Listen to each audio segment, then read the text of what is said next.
পেশাদাৰী সমূহকে স্বাগতম জনাইছোঁ। আমি বৰ্তমান উপস্থিত আছোঁ দেৰগাঁও সমীপৱৰ্তী মৌবন্ধা সোণৰামতীয়া সমন্বয় ক্ষেত্ৰ শংকৰদেৱ সংঘৰ অধিৱেশনলৈ মাজত মাত্ৰ কেইটামান দিন দ্বিতীয় বৈকুণ্ঠপুৰী সদৃশ পৰিৱেশ হৈছে এই সোণৰামচতীয়া সমন্বয় ক্ষেত্ৰৰ কিছু দৃশ্য আমাৰ সতীৰ্থ কোনে কোনে দেখাব।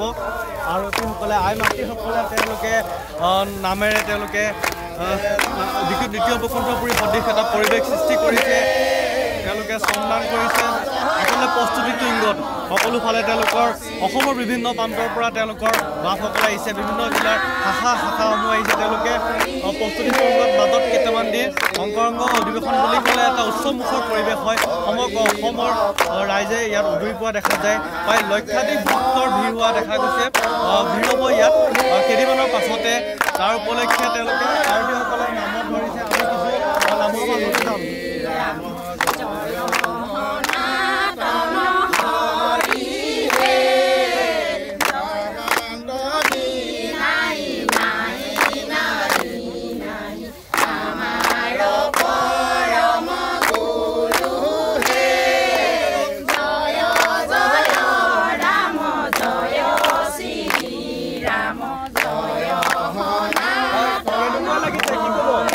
খুব ভাল লাগিছে। আমি এটা গৌৰৱ অনুভৱ কৰিব বিচাৰিম, গৌৰৱ অনুভৱ কৰিছোঁ যে যোৰহাট জিলাত এইবাৰ শ্ৰীমন্ত শংকৰদেৱ সংঘৰ 94 সংখ্যক মূলৰ বাৰ্ষিক অধিৱেশন আমাৰ এই মৌবন্ধা এৰালতলী পথাৰত বৈষ্ণৱ পণ্ডিত সোণৰামচতীয়া সমন্বয় ক্ষেত্ৰত অনুষ্ঠিত হ'ব ফেব্ৰুৱাৰী মাহৰ 6, 7, 8, 9 তাৰিখে। গতিকে আমাৰ 4দিনীয়াকৈ অনুষ্ঠিত হ'ব। আৰু আমি আমাৰ বিভিন্ন যোৰহাট জিলাৰ বিভিন্ন আঞ্চলিক শাখাৰ পৰা আহি বিভিন্ন প্ৰাথমিক শাখাই একোটিকৈ শিবিৰ প্ৰতিনিধি থাকিবৰ বাবে শিবিৰ নিৰ্মাণ কৰি আছে। এতিয়া শিবিৰ নিৰ্মাণৰ কাৰ্যসূচী আমাৰ চলি আছে। একেলগে আপোনালোকে নৰা কাটিছে, শিবিৰসমূহ বনাইছে, একেলগে এসাঁজ খাইছে, কেনেকুৱা লাগে? আমি এটা আপোনালোকক মানে বুজাব নোৱাৰা অনুভূতি আমাৰ হৃদয়ত মানে উপলব্ধি হৈছে। আমি এইটো অনুভৱ কৰিব বিচাৰিছোঁ যে আমাৰ জীৱনত আমি চাগে এনেকুৱা এখন অধিৱেশন কেইবাৰ পাম, আমি এইটো এটা বৰ ডাঙৰ উপলব্ধি কৰিবলৈ চাওঁ। মোৰ জীৱনত কিন্তু এইবাৰ হয়তো মই সেৱা বাহিনীত দ্বিতীয়বাৰৰ বাবে মূলৰ অধিৱেশনত মানে কাম কৰিবলৈ সুবিধা পাইছোঁ। এবাৰ চেনিজান ছটাইত অনুষ্ঠিত হৈছিলে 96 চন নে 97 চনত, আৰু এতিয়া এই 2024 চনত পুনৰবাৰ মই এই কৰ্ম কৰি মানে এনেদৰে কাম কৰি 25 চনত এনেদৰে মানে কাম কৰিবলৈ সুবিধা পাইছোঁ। আৰু ভৱিষ্যতে যে যোৰহাট জিলাত আকৌ মোৰ বয়সৰ এজন মানে ভকতে এনেকৈ পাব বুলি মই ভবা নাই, কিন্তু মোৰ এটা মানে বৃহৎ বেলেগ অনুভৱ। মানে সেইকাৰণে যিমান পাৰোঁ ভকত বৈষ্ণৱক মানে শুশ্ৰূষা কৰিবৰ বাবে আমি যৎপৰো নাস্তি চেষ্টা চলাই থকা হৈছে। কৃষ্ণ কি ক'ব, যিহেতু দেৰগাঁও আৰু যোৰহাটৰ কাৰণে ভাল খবৰ, তাৰ মাজতে মৌবন্ধা আছে। মৌবন্ধাত আচলতে এইবাৰ শংকৰংগ অধিৱেশন আৰম্ভ হ'ব। প্ৰস্তুতি কেনেকুৱা হৈছে? প্ৰস্তুতি তুংগত চলি আছে। সকলো ৰাইজে খুব মানে উৎসাহে কাম বনবিলাক কৰিছে। আমিও আহিছোঁ ঠিক নকছে আঞ্চলিক শাখাৰ পৰা। বৰ্তমান বৈষ্ণৱসকলে যাতে কষ্ট নাপায়, তেখেতসকল থকাৰ যাতে সুবিধা কৰি দিব পাৰোঁ, তাৰ বাবে আমি শিবিৰ নিৰ্মাণ কৰিবলৈ আহিছোঁ। আমি এটাই অনুৰোধ বৰ্তমান বৈষ্ণৱসকলক আমি জনাম, তেখেতসকল যাতে আহে এই অধিৱেশন থলীলৈ, আৰু ইয়াত আহি যাতে তেখেতসকলে ইয়াত সহযোগিতা আগবঢ়ায়। তেখেতসকলে লক্ষাধিক ভক্তৰ অহা মানে আপোনালোকে অনুমান কৰিছে?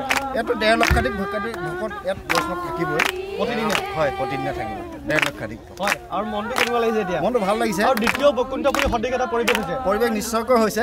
এইটো এটা দ্বিতীয় বৈকুণ্ঠপুৰীলৈ পৰিণত হৈছে। এতিয়াৰ পৰাই ৰাইজৰ উদুলি মুদুলি এটা পৰিৱেশ হৈছে ইয়াত।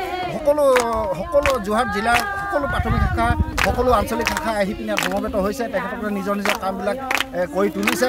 গতিকে আমি ভাবোঁ নিৰ্দিষ্ট তাৰিখত সম্পূৰ্ণ হৈ যাব কামখিনি। তাৰপাছত ভকতসকল আহি ইয়াত খুব সুন্দৰকৈ এটা উপভোগ কৰিব পাৰিব।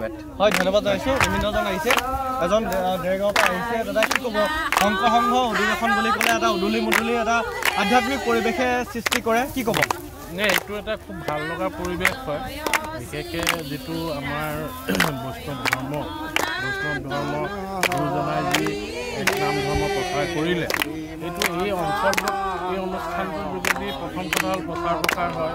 গুৰুজনাৰ যি আদৰ্শ, গুৰুজনাৰ যি নাম, সেই সকলোখিনি ইয়াত প্ৰচাৰ হয়। তাৰ উপৰিও এই অধিৱেশনখনৰ কথা হ'ল যে ইয়াত গুৰুজনাৰ যিখিনি সাংস্কৃতিক দিশ, অংকীয়া ভাওনা, নৃত্য, গীত সকলোখিনি ইয়াত প্ৰদৰ্শিত হয়। আৰু গ্ৰন্থমেলা হয়। গ্ৰন্থমেলাত ভকতসকলে গুৰুজনাৰ বিভিন্ন কিতাপ পত্ৰ গ্ৰন্থ সুবিধা পায়। আৰু প্ৰকৃততে শ্ৰীমন্ত শংকৰ সংঘৰ এটা শক্তি দেখুৱাব এটা বৃহৎ শক্তি হয় ধন্যবাদ জনাইছোঁ ব্যক্তিসকলৰ পৰা আমি কিছু কথা কেনেকুৱা লাগিছে আপোনালোক ইয়াত একদিন কম দামেই হওক সকলো কাৰ্যতে অংশগ্ৰহণ কৰি আছে কেনেকুৱা লাগিছে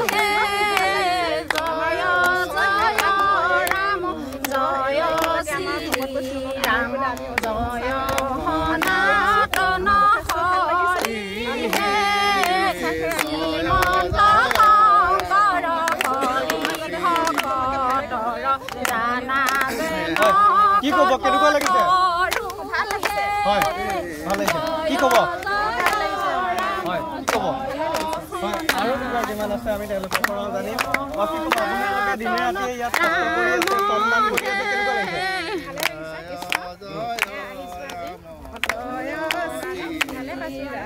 সকলো অসমবাসী ৰাইজক নিমন্ত্ৰণ জনাব নেকি সকলোকে জনাইছোঁ সকলোকে সকলো আহক কৃষ্ণ জয়গুৰু শংকৰ শ্ৰীমন্ত শংকৰদেৱ সংঘৰ ৯৪ সংখ্যক বাৰ্ষিক অধিৱেশন আমাৰ যোৰহাট জিলালৈ অনুষ্ঠিত কৰিবৰ কাৰণে মূল সংঘই আমাক দিছে আমি এই অধিৱেশনখন পাতিবৰ কাৰণে যোৰহাট জিলা শাখাই আজি ৪-৫ বছৰ আগৰ পৰা আমি মানসিকভাৱে প্ৰস্তুত হৈছোঁ আৰু যিবিলাক যাৱতীয় কাম সেইবিলাকৰ কাৰণে আমি পৰিকল্পনা কৰিছিলোঁ আৰু যোৱা ৰঙীয়া অধিৱেশনত আমাৰ যি পবিত্ৰ পতাকা এই পতাকা আমি গ্ৰহণ কৰিছোঁ আৰু গ্ৰহণ কৰি আনি আমি জিলা শাখাৰ নামঘৰত আমি ৰাখিছোঁ আৰু সময়ত আমাৰ ইয়াত পতাকাটো আমি উত্তোলন কৰিমহি আৰু লগতে আমাৰ ইয়াত আমি এই ৯৪ সংখ্যক অধিৱেশন ভাগ এই মৌবন্ধাৰ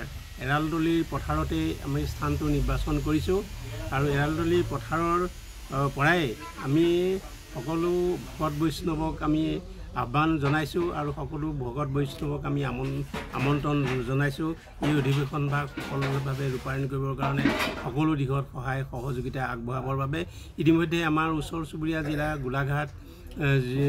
গোলাঘাট তিতাবৰ শিৱসাগৰ বোকাখাট মাজুলী এই ভকতসকলে আনকি গহপুৰৰ পৰাও আমাক বিশেষ প্ৰতিনিধি শিবিৰৰ সিদ্ধান্ত দিয়াৰ কথা আমাক ঘোষণা কৰিছে লগতে তিতাবৰে কৰিছে আমাৰ মূল সাজ আৰু আমাৰ গোলাঘাটে কৰিছে মূল সাজ ধনশিৰে আমাৰ এটা জলপান আৰু লগতে মাজুলীয়ে আমাক এটা জলপান এনেধৰণৰ তেখেতসকলৰ খাদ্য অনুসৰি আমাৰ এই অধিৱেশন ভাগ সাফল্যমণ্ডিত কৰিবৰ কাৰণে আমাক প্ৰতিশ্ৰুতি দিছে আৰু তেখেতসকলে অকল দ্ৰব্য বা সেয়ে নহয় কাম কাজ কৰিও এই অধিৱেশন ভাগ সফল কৰিবৰ কাৰণে আগ্ৰহী হৈ আমাৰ ইয়াত লগত সহযোগিতা কৰিছে 4দিনীয়াকৈ অনুষ্ঠিত হ'ব 2025 চনৰ 6, 7, 8, 9 ফেব্ৰুৱাৰীত আমাৰ এই অধিৱেশন অনুষ্ঠিত হ'ব দ্বিতীয় বসুন্ধপুৰী সদৃশ পৰিৱেশ হৈছে এইখন পথাৰতে আমিও অনুৰোধ জনাইছোঁ ইয়াত যিটো 4দিনীয়াকৈ অনুষ্ঠিত হ'ব অধিৱেশন ভাগ তাৰে অসমৰ বিভিন্ন প্ৰান্তৰ লগতে ভাৰতৰ বিভিন্ন অঞ্চলৰ ভাষাভাষী লোকে ইয়াতে সমাগম কৰিব দ্বিতীয় বসুন্ধপুৰী সদৃশ পৰিৱেশ হ'ব তাকে জনাই আমি প্ৰতিবেদন শেষ কৰিছোঁ অনাগত দিনত আমাৰ ইয়াৰ পৰা প্ৰতিবেদন যুগুত কৰিম